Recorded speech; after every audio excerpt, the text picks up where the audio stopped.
they did not denied him passage. He said, you can't go through. But Moshe Rabbeinu, when he originally had sent the agents to inform him that they're coming, he says, we went out to Egypt, we were enslaved. Vanitzak el Hashem Elokeinu, we called out to Hashem. Vayishma Hashem es kolenu, and God heard our voices. So Rashi cites Chazal that explain why did Hashem hear our voices? Because this is connected to the bracha which we received from our patriarch Yitzchak Avinu. He had said to Yaakov, Akol Kol Yaakov, and since he had received the bracha Akol Kol Yaakov, therefore Hashem was attentive to our supplications. The Torah tells us, V'yetze Edom likrosa b'cherev. They went out towards them with the sword. So Rashi cites Chazal, who explain that you're boasting that you have the bracha from your grandfather. Akol Kol Yaakov, we also have a bracha. Al Char B'chot Tichya. We live by the sword. So we're not impressed with your ability. We also have a very special ability. Then the Torah tells us, Vayetzi Edom likroso be'am koved ubiyot chazoka. They had gone out towards them with a very large group of people and with a powerful hand. So Rashi cites Chazal, what's biyot chazoka? Because Yitzchak had said, Hayadai midei Esov. So it's interesting. First, when it says Bacherev, that's Al Char B'chot Tichya. We were given the bracha by our ancestor, Al Char B'chot Yichya. Biyot Chazoka, Hayadai midei Esov. What's the difference between Char B'chot Tichya, by the sword you shall live, and the hands of Esov? So what I pointed out, we find, the Torah tells us in the beginning of Parshas Matos, that when Bilam, who actually had set the plan to ensnare the Jews with Balpor and Bnos Midyon, it says they killed him bechorev. Why does the Torah have to tell us he was killed by the sword? What's the value? He was killed. Why is it important to know he was killed by the sword? So Rashi cites Chazal, who hichlif umnoso b'umnosenu. He had exchanged his craft with our craft. Our ability is Akol Kol Yaakov. His ability is Al Char B'chot Tichya, Bilam.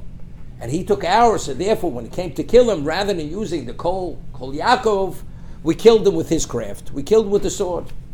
So I pointed out, you see from there, that Al Char B'chot Tichya, Bilam was not a descendant of Edom. He was not an Edomite. And yet, we say, what is his craft? His craft is Al Char B'chot Tichya. That's what it is. So we see from there that Esau misunderstood what Yitzchak, his father, had said to him. When his father had said to him, Al Char B'chot Tichya, it wasn't a bracha. It wasn't a blessing, as Kol Yaakov. What he had said to him was that you may think you're that special heir, and you're the heir apparent to be the leader of Klal Yisrael, to be my heir. That's not it.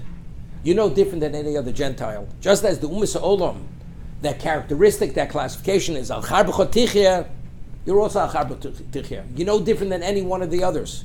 And this we see clearly from Bilam. What was the characteristic? What's the vocation of Bilam? Al Char B'chot Tichya. But then we find, he said, they came out biyot chazoka. Hayudayim de Esov. The Yudayim, the hands of Esov. And that Chazal tell us, it's very interesting. HaKol Kol Yaakov simply means, Rashi says, Koach HaTfilo. V'nitzak el Hashem Elokeinu, v'yishma Hashem Elokeinu, es kolenu, that's the power of prayer. That's supplication. But we see from the Chazal, from the Midrash at the beginning of Eicha Rabosi, the introduction, that it says they went and they asked the wisest Gentiles in history, how do we find the vulnerable point of the Jews? He says, very simple. Go to the Batei Midrashos, go to the Batei Knesios, and he says, if you hear the voice of Torah in the study halls and the chirping of the children in the synagogues, in the Batei Knesios, you cannot in any way affect them negatively. They're empowered.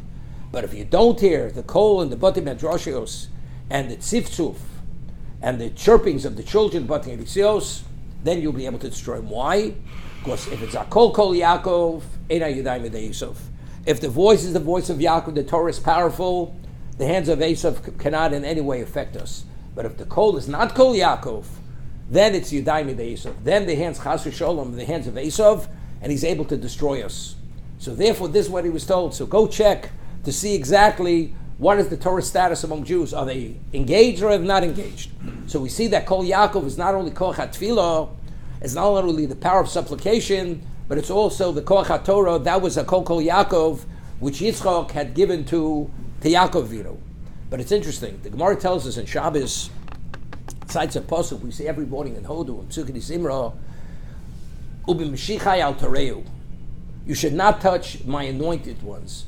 And the Gemara says, who are the anointed ones? These are Tinoch Shel Beis Rabban. The children who learn, who are small children, learn Torah, that's what Mashichai al Tareu. What's Mashichai? So the Gemara says that Hevlon Shel Tinoch Shel Beis Rabban, the vapor that comes out of the mouths of children when they study Torah, that upholds the world. That's what the Novi is saying. That's what the pasuk is saying.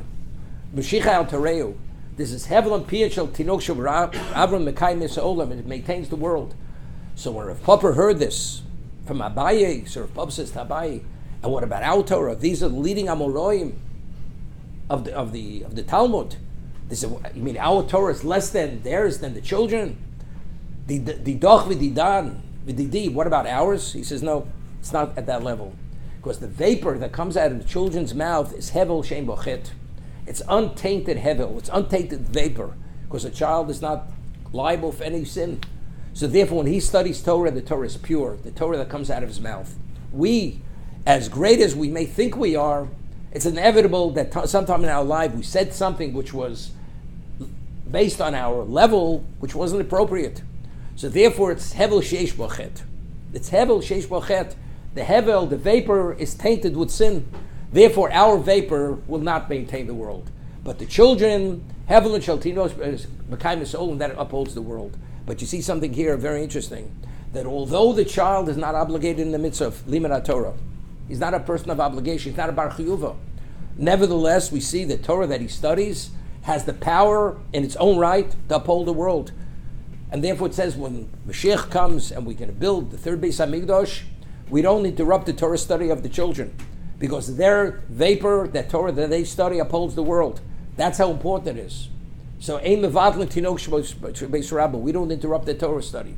So what about our Torah study? The Gemara says, "Im lo brisi," if not for Torah, our Torah. So it's two separate things. That Torah upholds the world. When we study Torah, we say Talmud Torah neged kulam, that the study of Torah is the equivalent, as the Vilna Gaon says, one word of Torah is the equivalent of all the Torah mitzvahs combined. That's regarding our own level of perfection. Every Jew perfects himself, what we call shleimus, because we're part of existence. Our perfection contributes to the perfection of existence. The child, when he studies, there's no perfecting because he's not obligated. But nevertheless, he directly maintains existence.